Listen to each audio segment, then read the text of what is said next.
আদালতে ছিলেন বুদ্ধদেব ভট্টাচার্য তার ব্যক্তিত্বের জন্য, তার এত স্নিগ্ধ স্বভাবের জন্য। বিট্টু রায়চৌধুরী আমাদের অপর প্রতিনিধি রয়েছে, আরও একবার ফিরবো বিট্টু তোমার কাছে। ইতিমধ্যে সেই সববাহী শকট প্রবেশ করেছে বিধানসভার মূল গেট দিয়ে, যেমনটা আমরা ছবিতেও দেখতে পাচ্ছি। বিট্টু,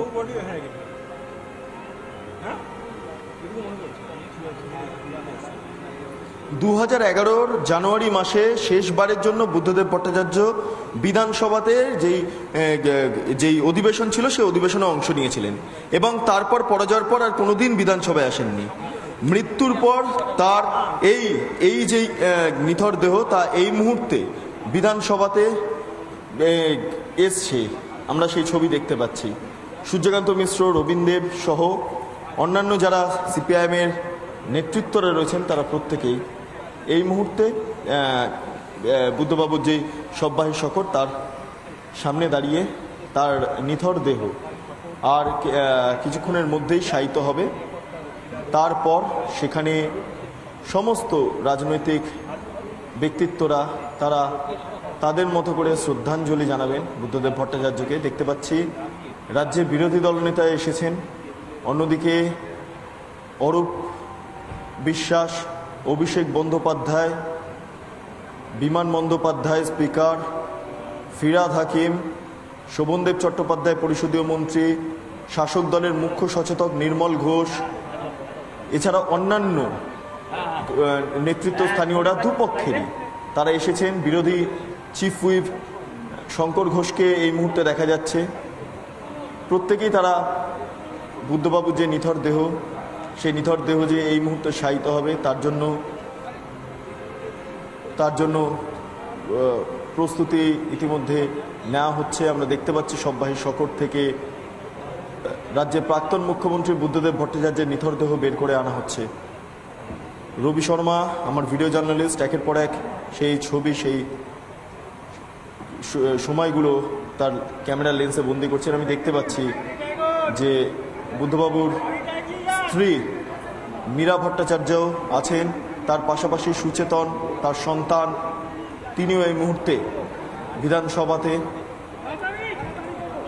এবং বুদ্ধদেব ভট্টাচার্যের যে নিথর দেহ তা এই মুহূর্তে শায়িত থাকছে। সিপিআইএম নেতৃত্বদের মধ্যে আমি এই মুহূর্তে চোখে পড়ছে রবীন দেব, সুজন চক্রবর্তী, সূর্যকান্ত মিশ্র প্রাক্তন বিরোধী দলনেতা এবং রাজ্যের প্রাক্তন মুখ্যমন্ত্রী। গোলাপের মালা, তার পাশাপাশি লাল ঝান্ডা কাস্তে হাতুড়ির গায়ে ইতিমধ্যে রাখা। প্রত্যেকে দেখতে পাচ্ছি পরিষদীয় মন্ত্রী শোভনদেব চট্টোপাধ্যায়, তিনি মালা দিচ্ছেন। বুদ্ধবাবুর সন্তান সুচেতন এই মুহূর্তে বুদ্ধবাবুর ঠিক পায়ের সামনে দাঁড়িয়ে একের পর এক নেতৃত্বরা আসছেন। অগ্নিমিত্রা পলকে এই মুহূর্তে দেখা যাচ্ছে, শঙ্কর ঘোষ তাকে দেখা যাচ্ছে, অভিষেক বন্দ্যোপাধ্যায় তিনিও এই মুহূর্তে মালা দিচ্ছেন রাজ্যের প্রাক্তন মুখ্যমন্ত্রীকে, সে শ্রদ্ধা জানাচ্ছেন। স্পিকার বিমান বন্দ্যোপাধ্যায় রয়েছেন, অরূপ বিশ্বাস, মলয় ঘটক, ডান বাম উভয় পক্ষের বিধায়করা, পুরনো যারা বিধায়ক রয়েছেন অর্থাৎ যারা এক্স বিধায়ক, তারাও এই মুহূর্তে বিধানসভার যে অভ্যন্তরে তারা রয়েছেন। বুদ্ধবাবুকে সে শ্রদ্ধা জানাতে অসিত মিত্র, তাকে দেখা যাচ্ছে, কংগ্রেসের বিধায়ক ছিলেন তিনি। গোটা বিধানসভা জুড়ে কার্যত শোকের ছায়া। শেষবার অধিবেশন 2011 সালের জানুয়ারিতে, সেই অধিবেশনে অংশগ্রহণ করেছিলেন বুদ্ধদেব ভট্টাচার্য, সেখানেই শেষ। তারপর 2024 আজকের দিনে প্রাক্তন মুখ্যমন্ত্রী বুদ্ধদেব ভট্টাচার্যের নিথর দেহ শায়িত রয়েছে, যেখানে পুরনো বিধায়করা, যেখানে বর্তমান বিধায়করা প্রত্যেকেই তারা এসে রাজ্যের প্রাক্তন মুখ্যমন্ত্রীকে শ্রদ্ধা জানাচ্ছেন। একের পর এক নেতৃত্ব বিধানসভাতে 11টা থেকে 11:30 পর্যন্ত রাজ্যের প্রাক্তন মুখ্যমন্ত্রী নিথর দেহ শায়িত থাকবে এবং তার পরবর্তী ক্ষেত্রে তাকে নিয়ে যাওয়া হবে পার্টি অফিসে মুজাফফর আহমেদ ভবনে, যেইখানে বুদ্ধবাবু একের পর এক গুরুত্বপূর্ণ সিদ্ধান্ত নিয়েছিলেন। গান স্যালুটের একটি বিষয় উল্লেখ করা হয়েছিল। গতকাল মুখ্যমন্ত্রীও চেয়েছিলেন যে রাষ্ট্রীয় মর্যাদাতে গান স্যালুট দিয়ে বুদ্ধবাবুকে সম্মান জানানো হোক, কিন্তু শেষ পর্যন্ত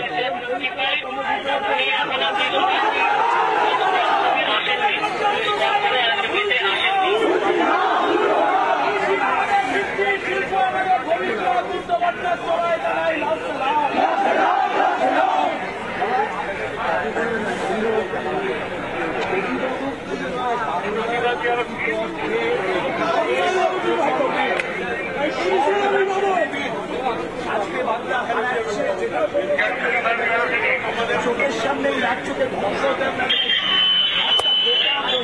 সাথে তাদের চোখে যে স্বপ্ন করেছিলেন স্পষ্ট। শুভেন্দু অধিকারীকে দেখতে পাচ্ছি, অন্যদিকে দাঁড়িয়ে তৃণমূলের যারা নেতৃত্বরা রয়েছেন, অভিষেক বন্দ্যোপাধ্যায় সামনে দাঁড়িয়ে আছেন, সেই ছবি দেখা যাচ্ছে। এর পাশাপাশি স্পিকার বিমান বন্দ্যোপাধ্যায় তিনি আছেন, সুজন চক্রবর্তী তিনি তাকে দেখা যাচ্ছে। একের পর এক বিধায়ক তারা আসছেন। আধ ঘন্টার জন্য বিধানসভা, যেটা তার কর্মস্থল, যেখান থেকে তিনি মুখ্যমন্ত্রী, যেখান থেকে তিনি উপমুখ্যমন্ত্রী, যেখান থেকে তিনি তথ্য সংস্কৃতি মন্ত্রী, যেখান থেকে তিনি স্বরাষ্ট্রমন্ত্রী, সবটাই মূলত এই বিধানসভা থেকে তিনি পরিচালনা করেছেন। আজকে সেই বিধানসভাতে তার নিথর দেহ এই মুহূর্তে শায়িত হয়ে রয়েছে বিধানসভার একদম মূল প্রবেশ গেট, সেই মূল প্রবেশ গেটের সামনে। প্রত্যেকেই শোকস্তব্ধ। চন্দ্রিমা ভট্টাচার্য কিছুক্ষণ আগে এলেন, তিনিও মালা দিয়ে শেষ শ্রদ্ধা জানালেন রাজ্যের প্রাক্তন মুখ্যমন্ত্রীকে। গতকাল রাজ্যের বর্তমান মুখ্যমন্ত্রী মমতা বন্দ্যোপাধ্যায় তিনিও শ্রদ্ধা জানিয়েছিলেন বুদ্ধবাবুকে। রাষ্ট্রীয় মর্যাদায় যেই সম্মানের বিষয়টা সামনে উঠে আসছিল, তা আপাতত হচ্ছে না। আমরা যেটা জানতে পারছি, দল এবং পরিবারের তরফে তাতে সায় নেই, এমনটা আমরা খবর পাচ্ছি। অর্থাৎ এক্ষেত্রে দাঁড়িয়ে বিধানসভার অভ্যন্তরে তাকে শ্রদ্ধা জানানো হবে। একের পর এক যারা আইএস আইপিএস যারা আমলারা ছিলেন, যারা বুদ্ধবাবুর সঙ্গে কাজ করেছেন, তারাও এই মুহূর্তে বিধানসভায় এসেছেন। তারাও বুদ্ধবাবুকে শেষ শ্রদ্ধা জানাতে এই মুহূর্তে একত্রিত হয়েছেন। এর পাশাপাশি যারা স্টাফেরা ছিলেন বিধানসভায়, যারা বুদ্ধবাবুর সঙ্গে কাজ করেছেন, তারাও এই মুহূর্তে বুদ্ধবাবু অর্থাৎ রাজ্যের প্রাক্তন মুখ্যমন্ত্রীকে সে শ্রদ্ধা জানাতে বিধানসভার যেই চত্বরে তার নিথর দেহ শায়িত রয়েছে, সেইখানে এসে মাল্যদান দিয়ে শ্রদ্ধা জানাচ্ছেন। প্রত্যেকের চোখে জল। খুব যে দৃশ্য এই মুহূর্তে বিধানসভা ভারাক্রান্ত, বিধানসভার হৃদয় ভারাক্রান্ত। তার কারণ এই মুহূর্তে বুদ্ধবাবু প্রাক্তন মুখ্যমন্ত্রী, তিনি এই মুহূর্তে তার নিথর দেহ বিধানসভাতে তার কর্মক্ষেত্রে রাখা আছে। শোভনদেব চট্টোপাধ্যায়কে দেখা যাচ্ছে, পরিষদীয় মন্ত্রী। গতকাল স্পিকার বিমান বন্দ্যোপাধ্যায়ের সঙ্গে বুদ্ধবাবুর পরিবারের প্রথমে ফোনে কথা হয় এবং সেক্ষেত্রে বিমান বন্দ্যোপাধ্যায় অনুরোধ করেন যাতে তার দেহ শেষবারের জন্য বিধানসভাতে আনা হয়, কারণ প্রচুর বিধায়করা রয়েছেন, প্রচুর এক্স এমএলএরা রয়েছেন, তারা যাতে শ্রদ্ধা জানাতে পারেন প্রাক্তন মুখ্যমন্ত্রীকে। তারপর সশরীরে বিমান বন্দ্যোপাধ্যায় তিনি গিয়ে বুদ্ধবাবুকে সম্মান জানান এবং এই মুহূর্তে দেখতে পাচ্ছি যে তার নিথর দেহ বিধানসভাতে 11টা থেকে 11:30 পর্যন্ত যে শায়িত রাখার সিদ্ধান্ত তা গৃহীত হয়েছে এবং তার নিথর দেহ এই মুহূর্তে তাতে শ্রদ্ধা জানাচ্ছেন বিধায়করা। তোমাকে জানিয়ে রাখবো যে 1977 সালে যখন বামফ্রন্ট সরকার গঠন হচ্ছে, সেই সময় কাশীপুর থেকে নির্বাচনে প্রতিদ্বন্দ্বিতা করেছিলেন বুদ্ধদেব ভট্টাচার্য এবং তারপর 1982-তে পুনরায় কাশীপুর থেকে যখন তিনি প্রতিদ্বন্দ্বিতা করতে যান, তখন তিনি পরাজিত হন। এরপর 1987 সাল যাদবপুর থেকে প্রতিদ্বন্দ্বিতা করলেন এবং 1987 থেকে 2011 টানা এতগুলো বছর তিনি যাদবপুর থেকেই রাজনৈতিক যে নির্বাচনী লড়াই তা তিনি লড়েছেন। তার পাশাপাশি বিভিন্ন মন্ত্রিত্ব সামলেছেন। মুখ্যমন্ত্রী তো অবশ্যই, এর পাশাপাশি উপমুখ্যমন্ত্রী, অন্যদিকে দাঁড়িয়ে তথ্য সংস্কৃতি মন্ত্রী, বিভিন্ন মন্ত্রিত্বের পদ তিনি সামলেছেন এই বিধানসভাতেই।